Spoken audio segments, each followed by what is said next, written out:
Hello, good afternoon, everyone. Welcome to the show. And we are discussing an important topic, which is climate change adaptation. And not a better occasion, actually, to discuss climate change adaptation while we are nearing the COP26. So let me welcome the panelists. Kyle, maybe I can start with you. Yes, of If course. you could give a brief introduction. And we talk a lot about the Rotterdam City Adaptation Plan all around in the C40 cities as a best study, case study. So if you could introduce a brief about you and the program. Yeah, my name is Johan Verlinde. I work for the City of Rotterdam as the program manager on climate adaptation. And as you might know, Rotterdam is the second biggest city of the Netherlands, home to the safest port of Europe. But we're also on a very challenging location. Like 85% of our city is up to -7 meters below sea level. So climate adaptation is really in our veins. If we shouldn't have worked on climate adaptation for years, we would have wet feet for sure. So since 2008, we are really focusing on climate adaptation and look beyond drainage systems, sewage pipes, and pumping stations and really integrate it into our urban planning. And at the moment, we have like our second installment of the climate adaptation program, which is called Rotterdam Weatherwise. It focuses on 6 climate teams. And we not only work in the public space, but also in the private property. Make sure that everything that's in the city becomes climate proof. Great. So the city pretty much thrives on climate change adaptation, and it's really needed for the success of it. Of course, and it also makes your city a more attractive place. That's also a benefit of it. Great. Moving on, Kyle, moving to another place and another case study. If you could introduce yourself and talk about your role and how the emergency plan works in view of climate change as a topic. Yes, sure. Good afternoon, everybody. Kyle Overley. I'm the Director of Disaster Risk Reduction with the Maryland Department of Emergency Management in the United States. So my role, quite simply, is to help stop disasters from happening through investment in resilience and disaster risk reduction, hazard mitigation, and similar types of risk reduction measures. So what we're seeing in the United States and Maryland, which is a relatively small state, but sandwiched between Washington, D.C. and Philadelphia, we're seeing the impacts of climate change. We're having more frequent extreme events. We're seeing flooding in areas that haven't flooded in the past. And really, even just this last weekend, Friday into Saturday, we had an extreme flooding event of historic levels. And what's happening is this is becoming common, and that's not good for a number of reasons, but it's really stretching our response and recovery capabilities, not only as a state, but as a country. Across the entire United States, we're seeing just extreme burnout and fatigue from our emergency management and emergency responder staff. So what we're working to do in Maryland is reduce that disaster risk, because we know we can't respond our way out of this vulnerability. It's going to take investment up front, and that's investment not only from the government, through our federal partners, the Federal Emergency Management Agency, investment at the state level in Maryland and our local communities, but also with the private sector. So we have many large corporations in Maryland, and we're working with them to leverage their resources and their expertise to really help reduce disaster risk. And I think the COVID-19 response, over nearly 2 years of a response now for us, coupled with several natural disasters. We've had 2 tropical storms, the flooding of last weekend, and it's clear that we have to do something, and we're really focusing really hard in Maryland in disaster risk reduction. So thank you. Great. I mean, lots of topics to touch on, especially on the emergency management. But Jeanette, if you could introduce yourself, and having worked with lots of resilience program, like it'll be good to give a summary, like what are the key risks, the climate risks the globe is facing currently?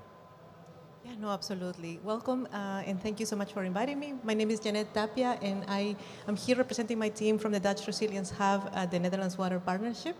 We are a platform, an ecosystem of organizations that get together, joining applied research institutions like Deltares, like IHE Delft, cities like Rotterdam, Amsterdam, Zwolle, also consultancies that are actually implementing projects with partners around the world.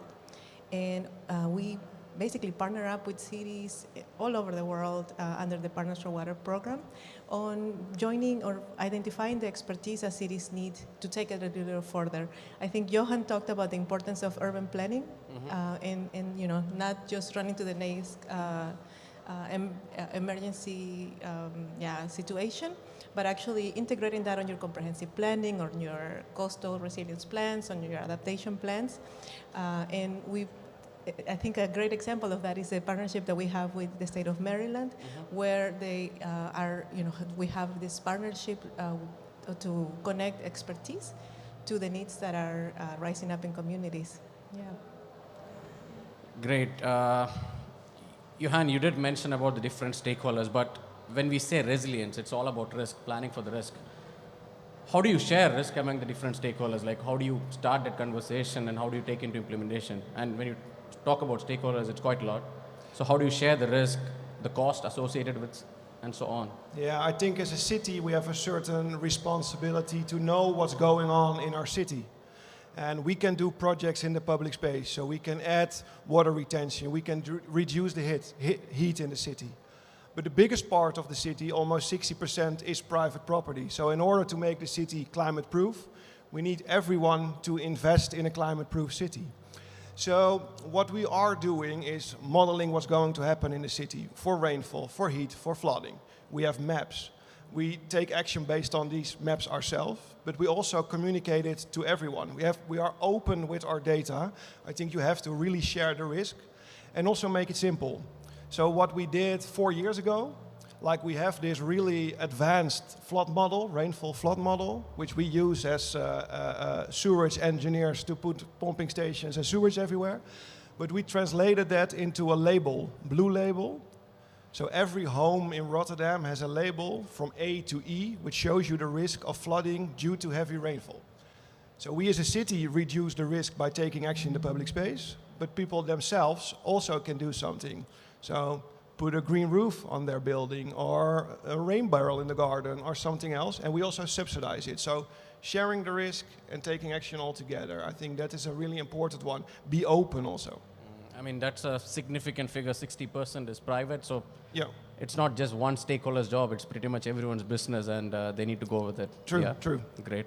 Kyle, you did mention about investments in your first part, and when we talk about emergency management, it's not that easy to plan how much to budget for. So, how do you typically go with the process of sizing that? Okay, how much to budget for such emergency plan, and what factors comes into play? Yeah, it's a great question. So the financial burden of responding to disasters is shared across all 3 levels of government in the United States. So we have funding set aside at the state level for response, but a lot of our response and recovery funding comes from the federal government through the Federal Emergency Management Agency. And frankly, there's just not enough funds to go around. Local governments, state governments have very tight budgets, and it's difficult to plan for the unknown.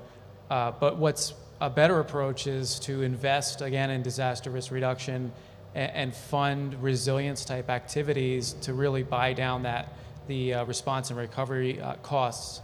So there was a study from the National Institute of Building Sciences a few years ago that they found that for every $1 of investment in resilience and mitigation, you save $6 on the back end in response and recovery.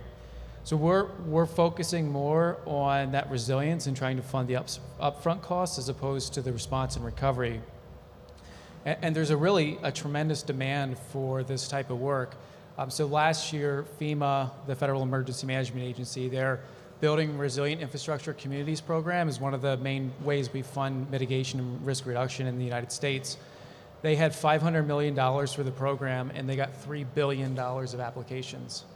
So that's an incredible delta there, and that shows us that a lot of folks across the entire country are thinking about resilience and risk reduction and ways to make our community safer, which is good, but we need to prioritize that funding to actually carry out those programs. And we've been successful at the state level.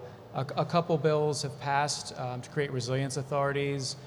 We got $25 million of funding last year to do state mitigation and risk reduction efforts. And again, that's just the tip of the iceberg. There were $21 billion disasters last year in the United States. those response and recovery costs are just out of control. And I think really, again, the investment up front is the best way to budget for what's unknown, because you can budget, you can invest, and then that'll buy down your risk on the back end. So earlier you planned the better, because otherwise you're laying 6 times, if not you're planning for that $1. Exactly. Making the investment now as opposed to waiting for a recovery is definitely the way to go. Mm-hmm. Janet, if you could touch on, say if it is a new city, say in the region, they're trying to look for investments, like what are the different options for funding a climate change resilience program? Yeah, I think a lot of things for different cities maybe come working with their national government. Also, we see the World Bank as well, if the cities or that qualify. We also see a little bit more these alliances.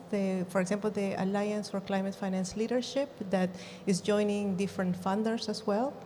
I think there's more and more different funds coming up, also for secondary cities as well. We have actually the MVP has a finance for water platform where they actually go over all those topics and help connect donors and funders to organizations that are working actively on that. That's good to know. Coming back to you, Johan, you did mention the role played by resilience plan in improving the living or the standard of life. Like, because normally when I hear resilience plan, it's more like, okay, like just preventing some danger. But if you could elaborate, like how such plans is crucial in improving the quality of life. Yeah, I think if you look at climate resiliency, you might think about all technical solutions, but you can make your city a lot more attractive. And we looked at the city also from a heat perspective. Like rainfall used to be a problem in rainfall and flood in the Netherlands and flooding. We are very well protected from that, and now heat is becoming more and more a problem. So we really need to make our city a more cool place. And our city council is going to invest in 7 big city projects, big redevelopments of former port areas. Even the busiest roundabout in Rotterdam is going to be transformed into a park. It makes the city more attractive, but in all these projects, climate adaptation is used as a boundary condition. So water is stored there, the city is cooled, but the important thing is that because of these projects, 100,000 people will have access to a cool public space within 10 minutes of walking distance or less. So you can find a cool place in your city if your house becomes too hot. Great. And is that something which you communicate to your stakeholders, the benefits you're getting out of the program, and how critical is that? Yeah, it's really about working together with the city. So within our climate adaptation program, we have a separate track for engaging the citizens, engaging the private sector. How do we work together with everyone in the city? Because we need everyone. And it goes from big projects like the 7 city projects up until the small gardens in front of a house. We want everyone to help us. Great. Kyle, I mean, again, coming back to the forecasting question, but not in terms of investment, but it's not easy to predict these events, but still, modeling plays a big part, at least preparing for the events.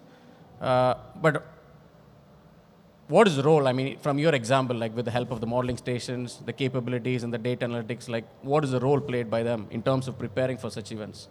Yeah, it's a great question, and there's 2 ways that helps. So we have a risk analysis program in our agency that works on predictive analytics and using technology to really figure out how bad impacts are going to be and where we should prioritize resources. And we use that both when a disaster is imminent or there's a warning or there's a hurricane, we see something coming. They're able to pinpoint areas of the state that may be impacted, and then we can allocate resources to address those acute issues, again, during a disaster.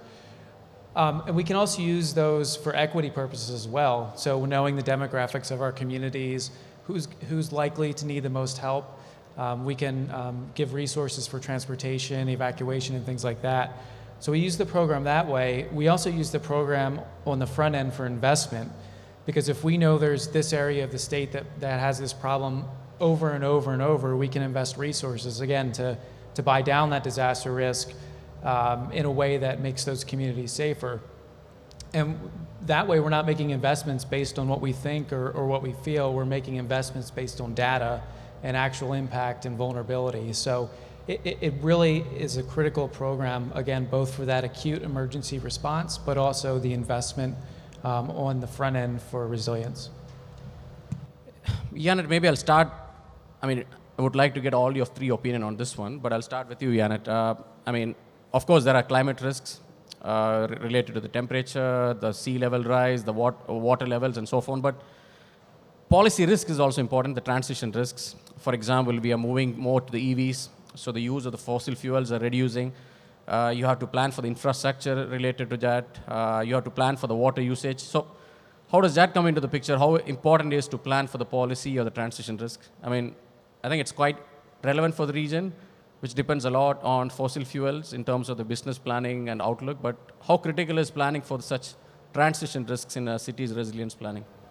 I think policy is key because that's sometimes driving the ship.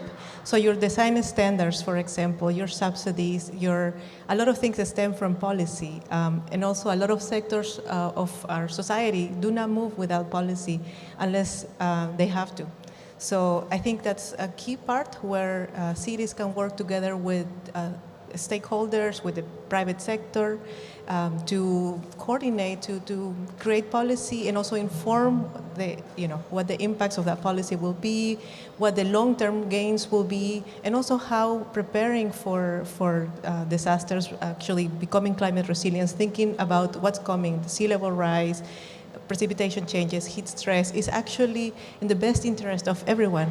If you have a thriving business community that is ready to take a flood, that is ready to take a heat wave, then there's less disruption in business as well. So I think policy is key.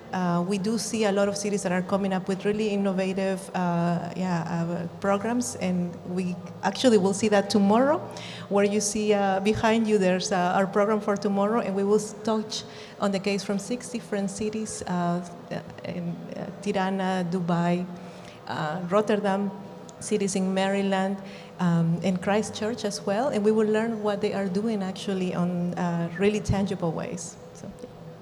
Before you reveal much more tomorrow, Johan, but maybe you can slightly touch on like how policy risks is taken into account when you plan for the resilience.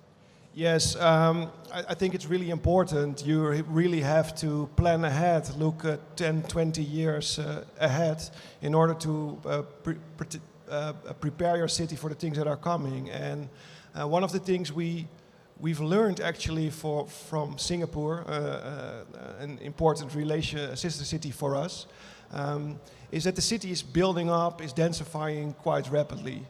And first of all, we try to motivate the real estate developers to implement climate adaptation in their new buildings. It works sometimes and it works always. But now, since 2020, we have a strict rule that if you want to build in Rotterdam, you have to store a 50 millimeter rain event on your building, on the area that you are going to develop. We don't tell you how, we only tell you that you have to. And we see that architects and designers come up with really amazing buildings with more green facades and water storages and even water reuse. So policy also helps in accelerating things like this. What is your take, Kyle, like policy risk when it comes into emergency management? Yeah, it's a great question. I think we've sort of prioritized our investment in 3 areas. One of them being projects and programs that have a permanent solution. So whether that be removing people from vulnerable areas, a community-based project would be number 2, where we're funding projects that don't just impact one homeowner, but can protect an entire community.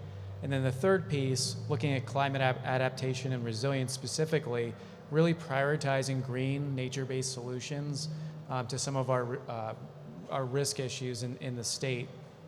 You see a lot of communities at the local level too, really buying into the green solution as their preferred method, because if we can return our shorelines, our coasts back to the way they were and the way that nature had intended them, those solutions often work much better than a lot of our large infrastructure projects that just either delay the risk or defer the risk to another community. So those nature-based solutions and green solutions are really a priority for us. And believe it or not, Maryland has the third most vulnerable coastline to sea level rise and climate change. We're just behind Florida and coastal Louisiana, but because of the Chesapeake Bay and all its tributaries, our communities are incredibly vulnerable to sea level rise. So we're looking at those long-term things now that can permanently remove the risk as opposed to just deferring it to 20, 50 years from now. So we touched on the program, we touched on about the financing. Stakeholders we touched on, but how do you go with the stakeholder management process? Like, what are the types of stakeholders involved typically when you plan for such events, Jeanette? Stakeholders. So I think beginning with communities, and not only the main groups, but also vulnerable communities that sometimes can have more limited, sometimes sit at the table. We see a lot of chronically, like the poor, sometimes occupy the not prime real estate of a city, and they are the ones that are often in a more vulnerable space. Also, aging populations that, for emergency preparedness are in a disproportionately weaker position that may need transportation, as Kyle had mentioned. I think also working with the business community, because if 60% of your vulnerable space in a city is private, then working with them, making sure that they are aware of the risk that they are facing, integrating them on the plans that the city is doing for their area. I think that's really key. One thing that is very nice that I've seen actually an evolution over the years is before this used to be really technical jargon, really technical maps, and now we see more and more tools that are coming up to communicate, to empower citizens to really understand, what the risk is. I see great examples in Rotterdam. I see really wonderful examples also in the U.S. We see organizations, for example, like Deltares, that has really bringing a lot of science in a digestible, easy way that you can explain to a 15-year-old or a 60-year-old, and really making those bridges. So ensuring that you communicate with your citizens and that they can really participate on that. And I think on this question, Kyle has to work a lot with communities of all sizes. I'm also curious to hear what he has to say about that. No, one question I wanted to ask Kyle is it's not easy to measure the success of an emergency management, right? For the common public. So there could be a section of the crowd or citizens telling, it's not going well, but they might not really know, how much efforts have went in. So how do you gain the trust and confidence of the common people, the communities? It's a great question, and sometimes reaching those most vulnerable in your communities is the most difficult. We work with a bunch of trade associations as well as community groups that can go into the communities and share information about risk or when a disaster is happening, exactly what the community members should do. So we leverage all those groups. The religious community is very effective at getting into their communities and sharing our messages, but the fact is that the way we reach most of the public still leaves a good portion of our stakeholders out, and it's unfortunate. Not everybody's on Twitter, not everybody's on Facebook, so using those associations as well as religious communities and things like that to reach our most vulnerable stakeholders is a focus of our outreach group, and it's been effective in connecting with them both day to day as well as during disasters. And we definitely use those groups during the COVID response, across Maryland and the United States and the world generally. The folks who were impacted by COVID were largely our vulnerable communities who don't have the resources. So we used all of those groups, all of those stakeholders, to bring them into our process and into the system and share accurate information about what was going on and what steps they should take. And we do that across the board for any type of disaster or any kind of resilience or risk reduction effort. How is it in Rotterdam, Johan, touching the citizens? How much are they bought into it? Are they into it? Do they know more about it? Say, if you compare from the day one of your program and now. Yeah. Well, it really depends. First of all, we had a city-wide program, and we saw that the people who came to us with good ideas lived in the more prosperous neighborhood, so to say. And that made us think, okay, we have to come up with a new approach. And therefore, we now have the neighborhood approach. So we talk with every neighborhood in the city, tell them what the risks there are that they are facing, what we as a city can do, and what they can do. And we make it really small and simple, and also sometimes fun. I think that's also important. If you come to your citizens and ask them, please help us in making the city climate proof, they say, okay, that's such a challenging thing, what can we do? But there are other neighborhoods, like this last week I had a meeting with the Rotterdam Central District, and there are only these big office buildings, and they are owned by Korean investors. So how do you motivate those owners into taking action? And then we talk with the tenants of those buildings. Can you ask your landlord to do something to the building? On the other hand, something I said, sometimes it's also good that it's fun, right? So last year we started a national championship tile popping. It was a competition between Rotterdam and Amsterdam. Which city and the citizens could remove the most tiles out of the city and turn grey into green. So last year it was Rotterdam versus Amsterdam. Well, historically, that's quite a battle. Then Rotterdam won. But this year, 85 cities in the Netherlands applied. And it really was a national championship. And now Belgium also called, and they starting a Belgian championship. So in order to also make it a competitive thing, also helped in doing something to the city. Sounds exciting, actually, to take part in that game, actually. But that's a good idea. I mean, just reflecting here in the region. I mean, people talk a lot about emissions, mitigation, reducing the emissions, but I would say resilience is something maybe which might have picked up only in the last 1 or 2 years. But I think things are getting picked up because they're all seeing the risk here in the region. Of course, temperature is well known in the region. It's affecting the efficiency of the operations, but a couple of cities in the region, they did have their own floods to manage with, and they were not prepared at all.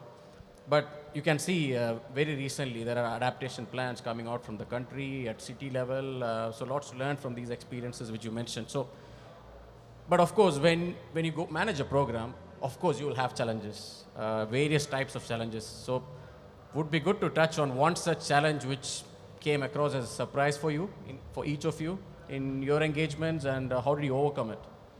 Yeah, I think the main challenge with climate resiliency, well, it's a tough word, and climate adaptation is that it's something where a lot of people, a lot of agencies, a lot of stakeholders are involved in. So you really need to take small steps in order to reach your goal, and you need time. If you take a solution in the city, it's the responsibility of the water department, the green department, the civil structure department. So you need a lot of people working together. So it's really something about bringing the people to the table and talk about good solutions. How about you, Kyle? What was the challenge, that maybe one challenge which you have faced out of the many? Yeah, no, that's a great question, and I'm going to build on yours. I think stakeholder engagement for resilience type activities is always a challenge. So I think we think about resilience historically as an environmental issue, but it's so much more than that. It's a health issue, it's a social issue, it's an infrastructure issue. So as emergency managers, we're experts at getting stakeholders to the table and making them talk. But I think we really had a barrier to overcome with many of our partners because they didn't understand why the hurricane people who respond to disasters were trying to do work in resilience. Well, we're the exact right people to be doing resilience activities. We have a mission that transcends all other areas. We get stakeholders together, and we're very good problem solvers. So what we've done is applied the model we use during disasters and acute emergencies to resilience long term. So we're really using that model again to look at resilience more broadly than just environment or health or one component of it. It's much broader than that. What's your take, Janet? Yes. So we work with a lot of cities that call for Dutch expertise for different solutions. And one thing that we see a lot when we start discussing with them is really breaking the silos, working in an integrated way. Because sometimes you'll have an issue where only the water agency is involved, but this also needs to come in coordination with the municipalities in the region. Sometimes it's the Ministry of Agriculture or the Department of Agriculture that needs to be coordinated. I think really to know that resilience needs to be an integral part of everything, of development services, we know when new development comes, on how agricultural offices are handling their matters, the engineering departments. It will take a lot of revamping and thinking creatively and listening to the emergency managers, listening to the scientists as well. Yeah, I think it will really take a lot of integrated thinking, which is something that we're not used to sometimes. If you have a manual or a standard that that guide your entire operations, yeah, breaking a little bit, working in an integrated way. I think that's the biggest challenge that we see. When someone wants to come and collaborate with the Dutch on doing something like Room for the River or doing something like coastal adaptation. They see the end, they like it, but how to get there, really challenging their water governance frameworks to make sure that resilience is part of everything. I think that's my takeaway. Great. We have a good amount of audience here, so it would be great to take your questions if you have any.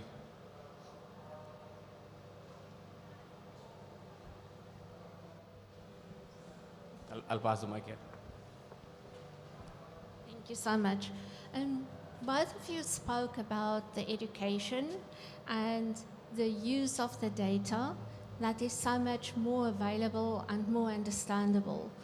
How can we adapt it into more countries?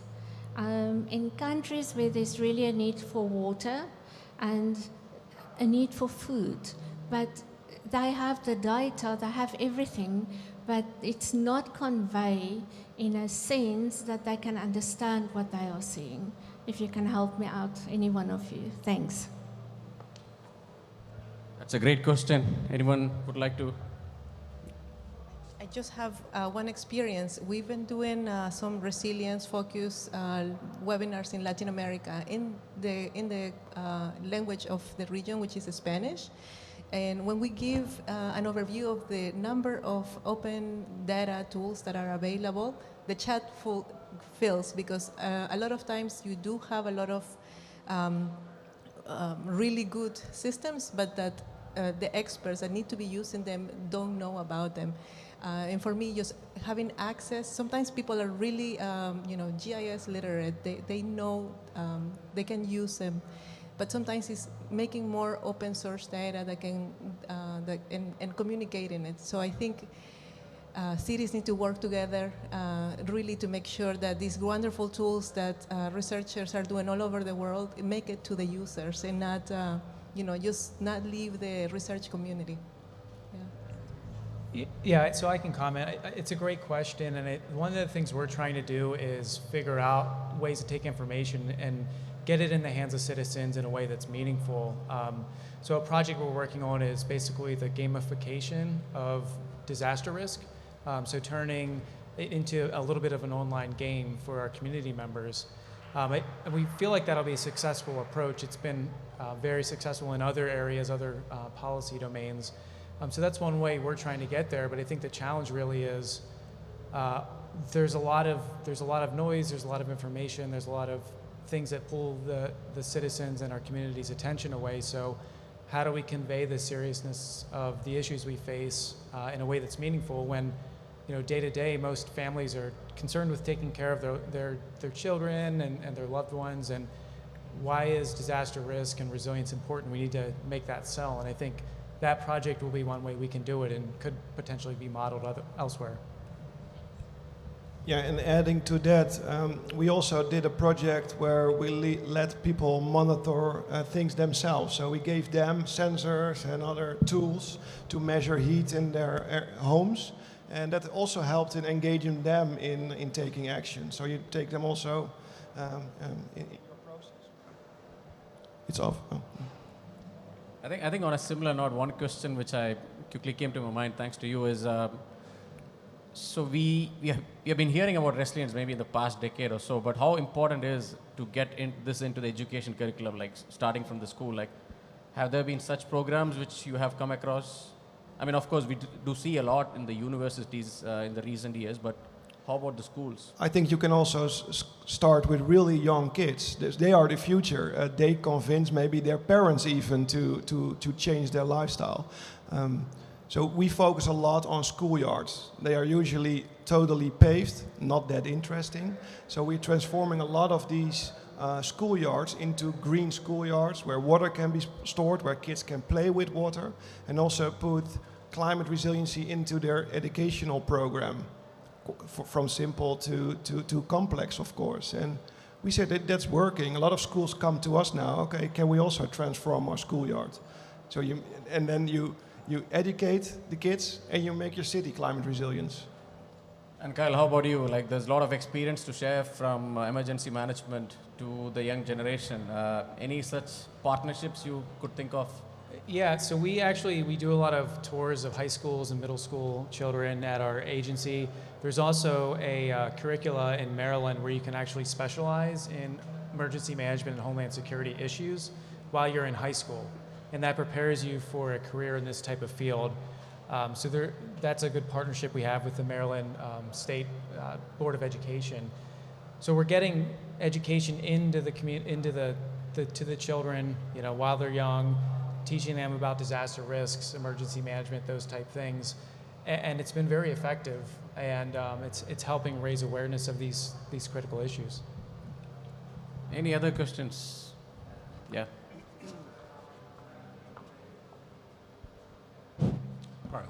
Kyle, if you do your work perfectly, there are no disasters anymore, I can imagine it's difficult to get any funds for that work. Do you manage to get some little disasters left such that you get funding for the big disasters? It's a great question. That's an interesting question. So there could be policymakers, they might be thinking, oh, there's no disaster the last time. Do we need such funds? Or? Yeah, it's unfortunately something we struggle with. We would love a community with no disasters, but disasters bring it with them attention and policy attention from lawmakers. And unfortunately or fortunately, we've been able to fund a lot of our initiatives based on major disasters. So we need to do a better job selling our expertise and ourselves as experts in risk reduction in order to continue to hold the attention of our policymakers.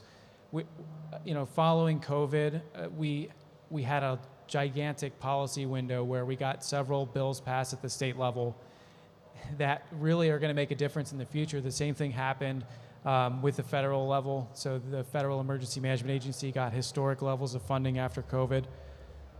So that just tells me that we're doing a poor job of selling ourselves as emergency managers and resilience experts because we get a deluge of funds after a disaster as opposed to before to invest. And I think it's a cultural issue in the United States. We're better at reacting to a problem than preventing it, and hopefully we're working on changing that.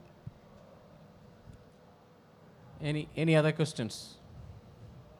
Or any other thoughts you would like to share? So moving on to the final part, what would be your advice for the regions, like someone who is so new to making a resilience plan? What will be your final words? Okay, what are the key steps to keep in mind while developing a resilience plan and also implementing them?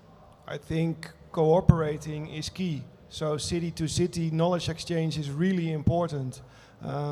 We learn so much from other cities all around the world. Work together with Melbourne about how they are tackling heat. Work together with Singapore, how they implement or include climate resiliency on a building level. So really cooperate, work together and share the knowledge is just the first step in taking your own action. So I think that's a really important one.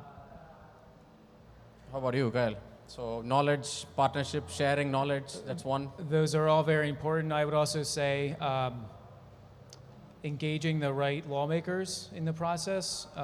They can be a big asset in developing and implementing a resilience plan. If you have the right folks behind you and supporting your efforts, I think communicating the dire need of resilience and risk reduction is incredibly important to getting your stakeholders involved, getting your community on board.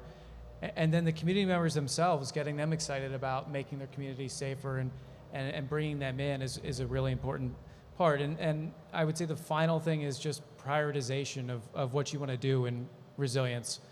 So if you look at resilience or vulnerability issues, you can be overwhelmed immediately with everything you have to do. But if you break off small pieces, set yourself measurable goals, you can really start to make a difference in the long term. Just on that part of where you mentioned law, so I think one important aspect is the insurance sector and the banking sector. How is that closely connected and how does it work in your opinion? Yeah, the insurance sector is incredibly important. We have a really good partnership with the Maryland Insurance Administration, and we work with them to raise awareness about the importance of flood insurance, regular homeowners insurance, and things like that, because insurance is one of the best ways we can buy down disaster risk and reduce the impacts for communities. Uninsured losses are really the worst thing that can happen. So if we can have communities insured, that's one critical step in the overall picture. Great. And how about you, Jeanette? Your feedback on to developing a successful resilience plan?